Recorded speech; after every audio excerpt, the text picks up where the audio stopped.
أنا عندي سؤالي هو في أوقات كتير لما بنبقى مزنوقين بنخلق فعلا من الفسيخ شربات، وفي ياما حاجات كتيرة قوي في دنيتنا اتعملت بالطريقة دي.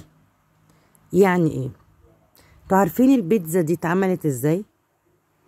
اتعملت من بواقي أكل. الست نفسها كان عندها عيال صغنونة ومش عارفة تعمل لهم حاجة، حطت شوية دقيق على شوية ملح وحطت بواقي الأكلة اللي احنا دلوقتي بقينا بناكلها بأسعار هلامية بره. نفس الكلام في موضوع الكشري، احنا بنخلق من حاجات كتيرة مش موجودة غير لما بيكون معاك.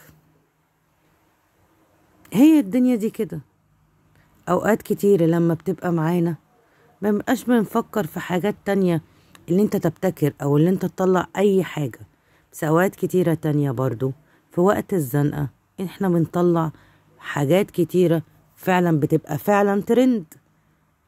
يعني مين دلوقتي بره ما بياكلش سندوتشات بافتكاساتها بقى بحواراتها بي بي بي بي. هي الدنيا دي كده، كل ما بتيجي تزنق بتطلع حاجات انت عمرك ما كنت هتتخيلها. ده سؤالي، هستنى منكم الإجابة بسرعة.